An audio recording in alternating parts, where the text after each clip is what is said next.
Қыздар, баршаларыңызға сәлем. Бүгін шайға арналған керемет тәтті бәліштің рецептін ұсынамын. Бұл бәлішке, яғни пирогқа кез келген жеміс жидекті қосуға болады. Астына барлығын жазып кеттім. Енді дайындайық. Мен алма қосатын болдым. Үлкен алманы алдыменен аршып, жаңағы сыртын алып тастадым.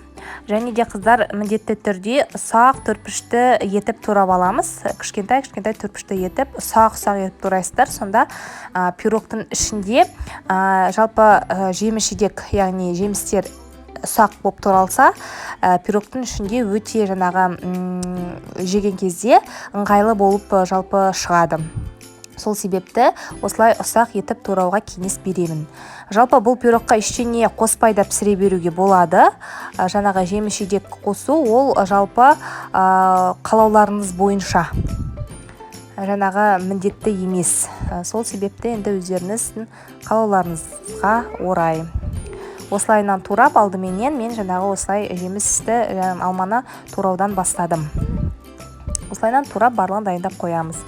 Енді жаңағы біз өзіміздің жаңағы сұйық қамырымыз дайындаймыз. Ол үшін жұмыртқаны жарып аламыз.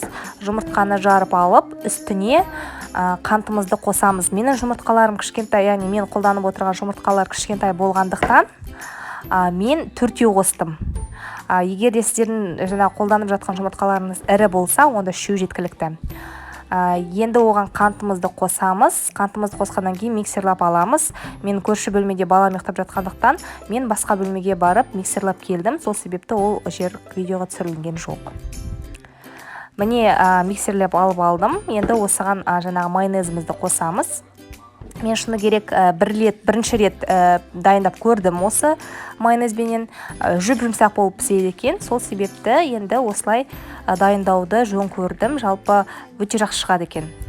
Кейін осыған жаңағы сұйық майымызды қосамыз. Күнбағыс майымызды қосамыз. Барлығын енді венчикпен араластырамыз. Жалпы бұл жерде миксер қолдану маңызды емес. Тіпті жай ғана венчикпенен араластырсаңыздар да болады.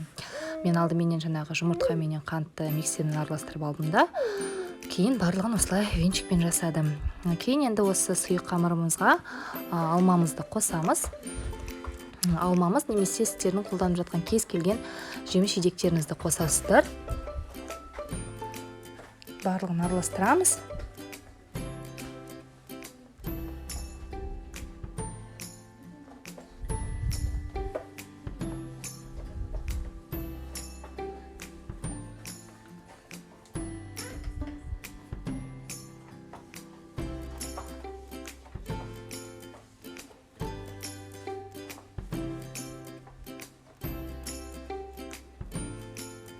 Енді ұнымызды дайындап аламыз. Ұнымызға қопсытқышымызды қосамыз да.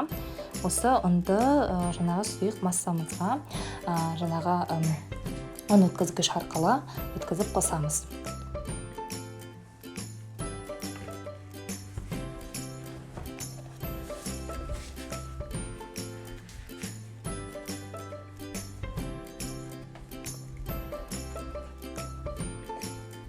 Барлығын осылай күрекшеменен араластырып аламыз, яғни астынан үстіне қарай араластырасыздар.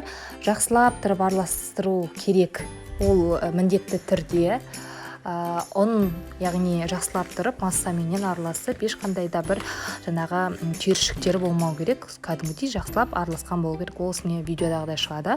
Кейін формамызды аламыз. Мендегі форма 26 см. Сіздер кез келген форманы қолдана аласыздар. Яғни қолдарыңызда қандай форма бар, соны қолдана беруге болады.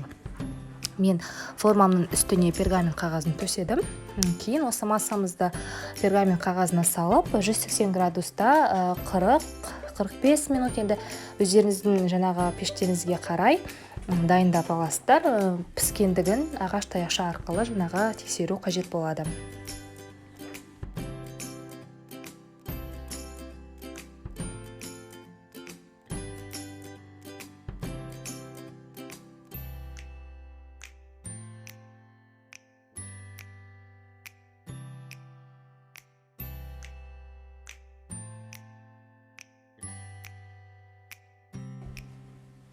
Міне жалпы 40 минут өткеннен кейін менің бәлішім дайын болды. Мен міндетті түрде ағаш таяқшамен оны тексердім.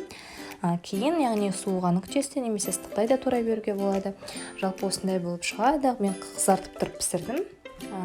Бұдан үстіне тіпті сахна пудра да себуге болады. Енді қалауларыңыз бойынша сахна пудра сепсеңіздер де өте сондай күшті дәмді болады.